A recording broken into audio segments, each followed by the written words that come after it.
Welcome back, everybody. Today, we're going to be doing a deep dive into the Meditations of a Saint. Okay. Specifically, Chapter 6.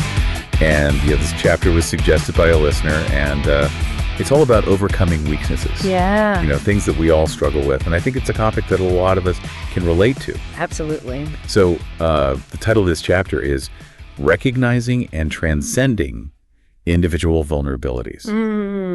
Now, before we jump in, I just want to remind everyone that the book, The Meditations of a Saint, it talks about this whole concept of living saints, right? Nice. So Right. when we're talking about saints, we're not just talking about, people who are waiting for sainthood after they die. This book is more about actively pursuing, saintly qualities in our everyday lives right now. Yeah, it's not about waiting for sainthood after death. It's like Yeah. actively pursuing those qualities now, like in our everyday lives. Like a journey. Yeah. It's not a destination. Exactly. So in this chapter, Bonsu really gets real about some of the vulnerabilities that we all share. And, it doesn't matter how successful we are, Yeah. how put together we may seem. On the outside, we all have these weak points. We do. And one of the first things he talks about is mortality. The fact that we're all going to die someday. Yeah. And he even puts a number on it. He suggests that we only have about 30 truly productive years, Oh, wow. which when you think about it, it's a bit startling. It is. It makes you really reevaluate how you're spending your time. Yeah, for sure. I think that's the point, though. Yeah. It's not meant to be depressing, but motivating. Like, Yeah. okay, if we only have this limited amount of time, how can we make the most of it? How can we really, overcome those weaknesses and truly live a life of purpose? Okay, so we got mortality as this big vulnerability. What else does he talk about? Well, he also highlights the fact that we're born knowing nothing.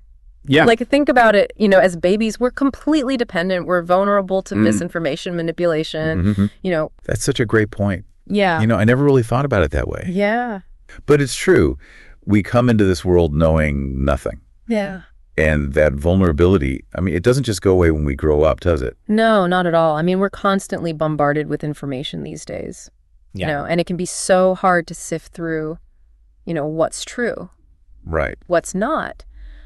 Bonsu really stresses the importance of continuous learning, actively seeking knowledge and wisdom throughout our lives. So we've got mortality, we've got limited knowledge. What other vulnerabilities does Bonsu sort of explore in this chapter? Well, emotions are a big one. Okay. He dedicates a significant portion of the chapter to, talking about how our emotions can be so powerful. Right. But they can also be used against us. Yeah. He argues that developing emotional intelligence is absolutely crucial. I'm really curious about that. What does he suggest for developing emotional intelligence? Yeah. What are some of the practical steps that he offers? He emphasizes self-awareness, learning to recognize and understand your own emotional patterns, and also the importance of not letting your emotions rule you. Yeah. Which I think is something we can all relate to. Oh, absolutely. You. We all have those moments where we react impulsively and later we're like, Yeah. why did I say that? Exactly. Why did I do that? Yeah. So is that what he's talking about? Yeah, emotional intelligence is about gaining control of those reactions. Okay. Responding thoughtfully rather than just reacting impulsively. Got it. And then, he also discusses the influence of society. Okay. How societal norms can be both beneficial and detrimental to our growth. Yeah, that's a great point. It's so easy to just get caught up in what everyone else is doing. Yeah. Or what society expects of us. Absolutely.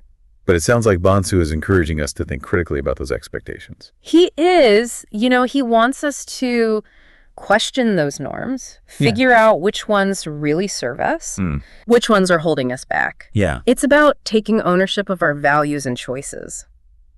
So we got this pretty bleak picture right now Yeah. of human vulnerability. We're going to die. Right. We're easily manipulated. Yeah. Our emotions can betray us. Society can pressure us in all sorts of ways. It's a lot to process. It is a lot. So where do we go from here? Right. Does Bonsu offer any solutions? He does. And that's where things start to get really interesting. Okay.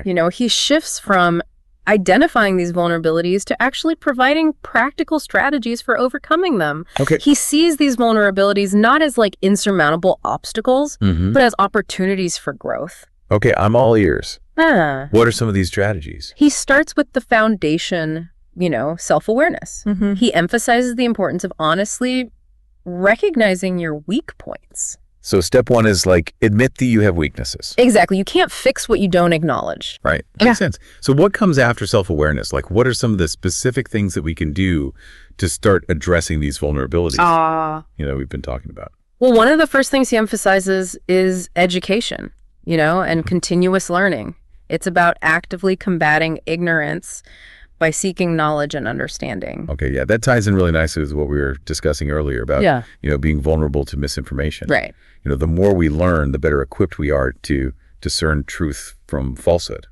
Absolutely. And Bonsu specifically mentions financial literacy as a key area for development. Okay.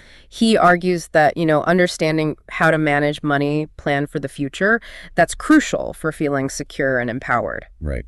Yeah, that makes sense. I mean, financial stress can be a huge source of anxiety and vulnerability. So education is key. What else does Bonsu recommend? He talks a lot about emotional intelligence, which we touched on earlier. Right. It's about learning to kind of, ride the waves of our emotions instead of letting them capsize us. He actually gives a specific example in the book about anger, right? Yes. He talks about how anger, if left unchecked, can be so destructive. Yeah. But if we can understand our anger, identify its triggers, develop healthy coping mechanisms, it can actually be a source of energy and motivation for positive change. That's a really interesting perspective on anger. Yeah. It's not about suppressing it. Right. But about like harnessing it. Exactly. Finding that balance. I like that. And speaking of balance, Bonsu also highlights the importance of physical well-being. Yeah. He encourages regular exercise, a healthy diet, and even mentions the practice of conscious fasting. The conscious fasting thing really caught my eye. Yeah. It's not something I've ever tried. Yeah. But he presents it as a way to cultivate discipline and self-control. He does. He argues that by intentionally abstaining from food for a period of time, we can strengthen our willpower, become more aware of our physical needs. Right. It's about pushing past our comfort zones and developing mental toughness. Okay, so we've got education, emotional intelligence, physical well-being. It's starting to feel like a pretty holistic approach to personal growth. It is, and he doesn't stop there. Bonsu also emphasizes the importance of mindfulness and stress management. Okay, so taking care of our mental and emotional well-being too. Exactly. He advocates for practices like meditation and gratitude, which can help to calm the mind and reduce stress. That makes a lot of sense. I mean, if we're constantly stressed out, right, it's hard to focus on personal growth. Exactly. We're just in survival mode. Yeah, and Bonsu reminds us that we don't have to go through this journey alone. He talks about the importance of social support, having a strong network of family and friends to lean on. There's even a section in the chapter about mentorship, right? Yes. Like finding someone who has already walked the path you're on.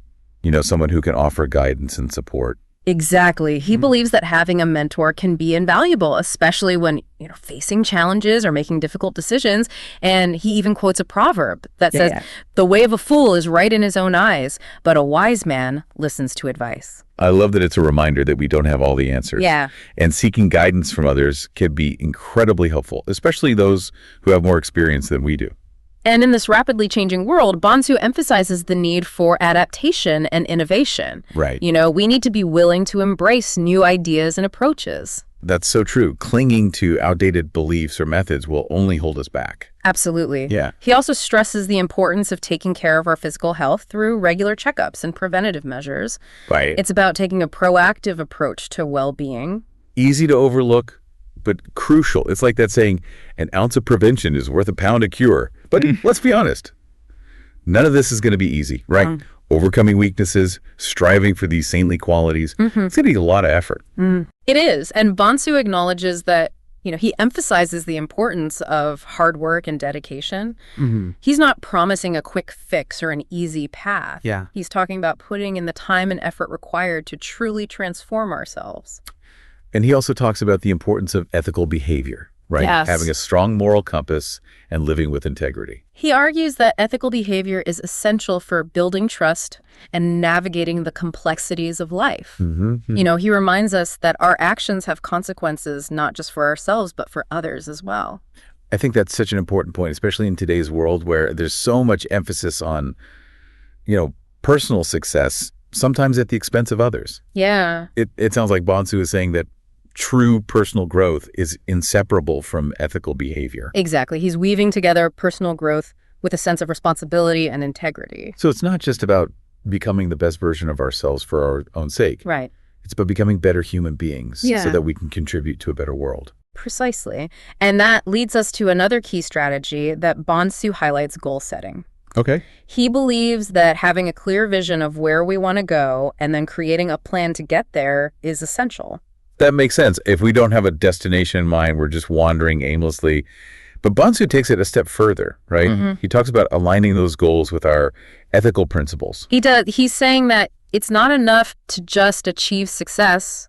We need to achieve success in a way that aligns with our values and contributes to something larger than ourselves. So it's like combining ambition with a sense of purpose. Exactly. And finally, Bonsu emphasizes the importance of continuous improvement. Mm. It's not a destination, it's an ongoing journey. Right. It's like we're always a work in progress, Mm-hmm. always striving to learn and grow, even when we've achieved a certain level of success. That's the beauty of it. There's always room for growth. Always something new to discover about ourselves and the world around us. Wow, we've covered a lot of ground here. We have. From mortality to emotional intelligence to ethical behavior. Mm-hmm. Bonsu really packs a punch in this chapter. He does. It's a comprehensive and thought-provoking exploration of human vulnerability and the path to overcoming it. But it's not just about individual transformation, right? Right. I keep thinking back to this idea of living saints that he introduces at the beginning. Yeah. It's like he's suggesting that our individual growth is somehow connected to a larger purpose. Absolutely. So if we're working on ourselves, striving for these saintly qualities, does that also imply a responsibility to address the weaknesses we see in the world around us? That's a good question. I mean, the Meditations of a Saint, it's right there in the title. Yeah. It's not just about personal growth, it's about something more. That's a really interesting question.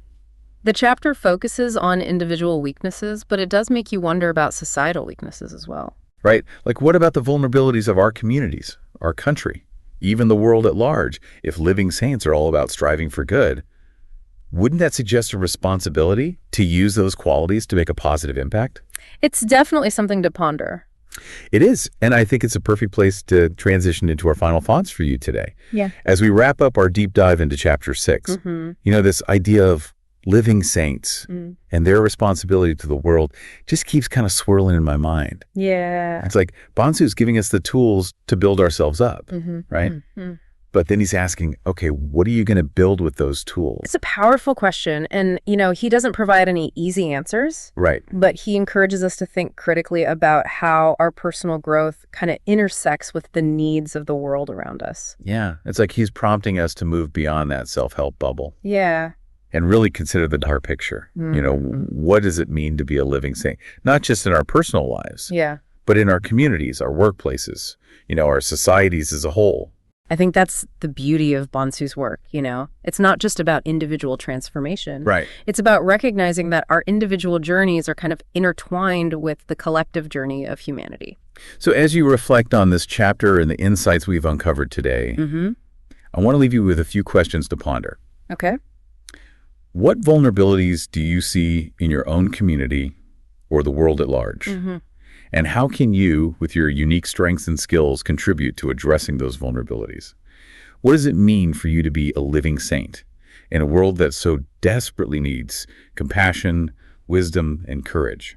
These are questions worth wrestling with. And, I think the journey of personal growth is in many ways about continually seeking answers to these questions and living out those answers in our daily lives.